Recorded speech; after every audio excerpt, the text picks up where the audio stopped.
I saw a really good video from one of my mutuals earlier who was saying that you're going to be asked to make a choice. Everybody in the United States is going to have to make some choices. Maybe you already have. Maybe you have already been put in a position where you have to choose.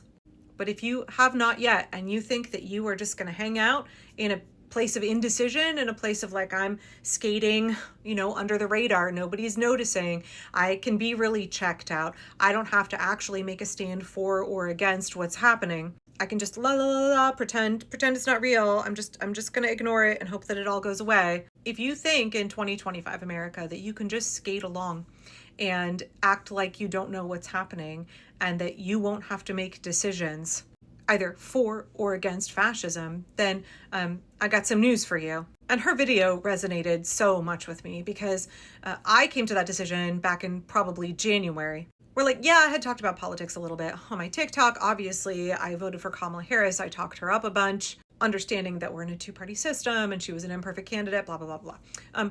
As somebody who's practiced permaculture for a long time, I can't not be a political person, but the focus of my content and of my life was really about my garden, about non-authoritarian parenting, about sustainable living, especially about building resilient local food economies. That's kind of my wheelhouse. That's kind of the focus of my work.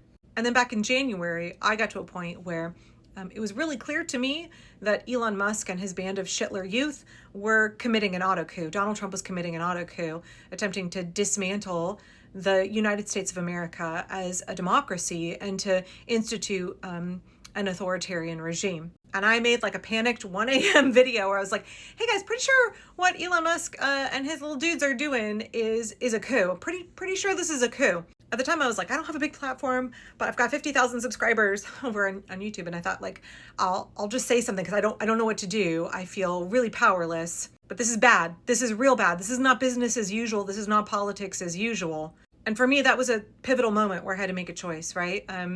I decided that I was going to use my platform to try and advocate for democracy and to fight against a would-be authoritarian. And that also I was going to get very, very educated very, very quickly. I joined Indivisible.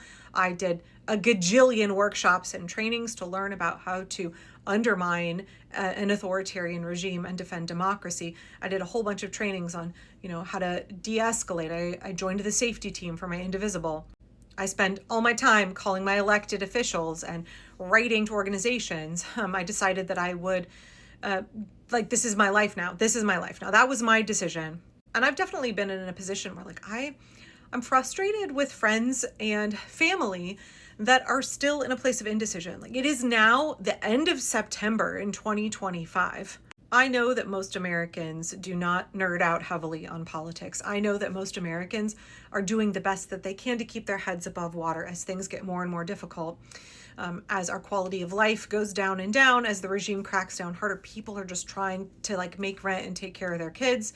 And no hate to folks who think that they can't plug into politics or they can just pretend this will all go away and maybe it'll get fixed in the midterms. I understand that. Believe me, I have so much compassion for you. But the truth is that we are all going to be put in a position where we have to choose whether we are on the side of fascism or whether we are against it.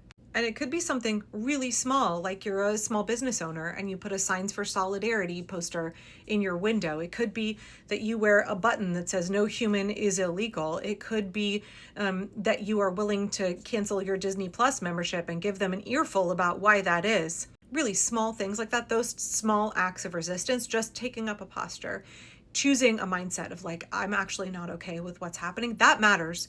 We should not be diminishing people engaging in very small acts where they are consciously making a choice to stand for their fellow Americans, to protect vulnerable people who are being targeted by the regime, and to stand up for democracy.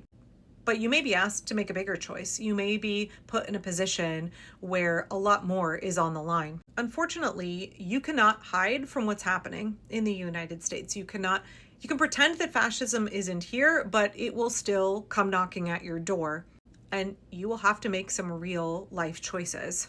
And when I was watching Trans Loving Mama's video this morning, I was like, oh, this reminds me very much of something that we talked about in the Indivisible call on Thursday. I just want to read my notes here to you. This is what Ezra and Leah, who are the founders of Indivisible, were talking about.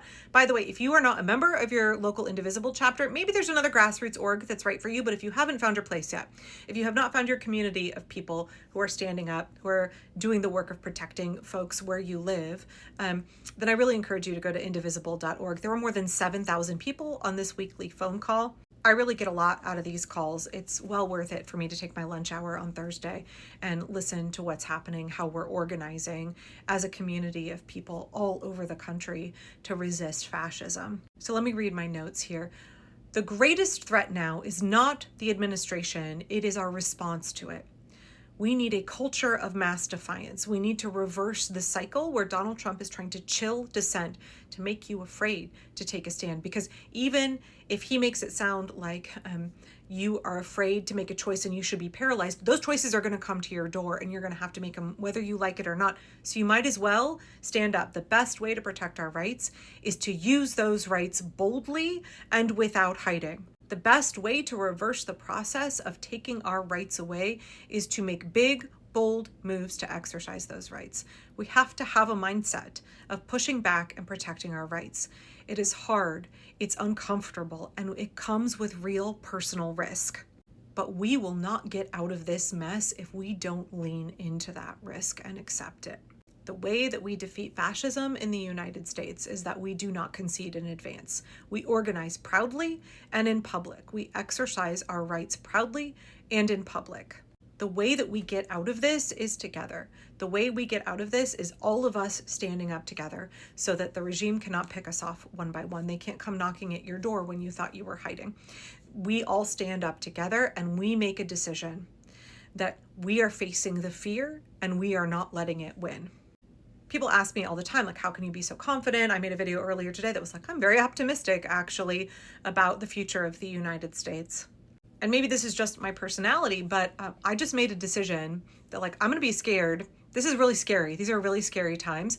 I'm going to be scared, and I'm going to do the things that are required of me anyway. I can be scared, hiding at home, behind closed doors, trying to pretend that everything is fine, or I can be scared in public, holding hands with my neighbors, joining together and drawing courage from them. I do think it's so crucial for people to understand there is no measure of security that you can purchase for yourself under fascism. Appeasing won't save you. Pretending that it's not happening won't save you. I think it was Timothy Snyder who wrote on tyranny who said that we can fight to live in freedom or we can die in unfreedom. I think people are looking at the fear and intimidation, the bullying of the Trump regime, and they're saying, how do I keep my head down and try and stay safe? How do I minimize the harm that is going to be done to me and mine? But they're not calculating, they're not looking long term and saying, how much worse is my family going to suffer if we end up in a fully fascist state?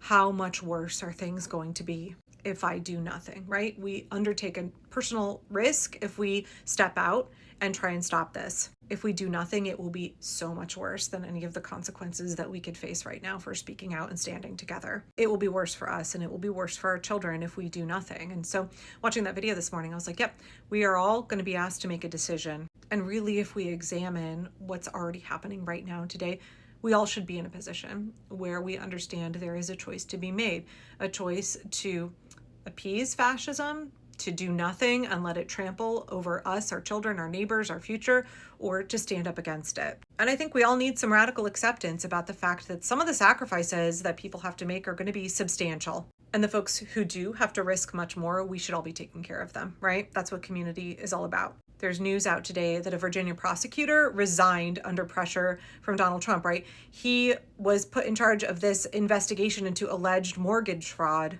against Letitia James, the Attorney General of New York, and they couldn't find any evidence. The prosecutor couldn't find any evidence. And Donald Trump was mad that he couldn't trump up some charges. And so this guy was like, I'm going to resign rather than continue to uphold what this regime is doing. Donald Trump said, it looks like Attorney General Letitia James, is very guilty of something, but I don't really know. But then the prosecutor in the case said, there's no evidence of that. And Trump was pissed. Here's a man who was put in a position to either be loyal to Donald Trump or to stand up for the rule of law and for the truth. And he lost his job to stand up for the rule of law and for the truth. We need to honor these moments of courage. We need to understand that we are at a moment in time where we get to choose what America looks like going forward. But part of making that choice is that sacrifice will be required. We're going to have to take on personal risk, because to do nothing is to condemn us to a future of unfreedom, far more suffering than anything we could imagine now. Which side are you on, the American people's or Donald Trump's?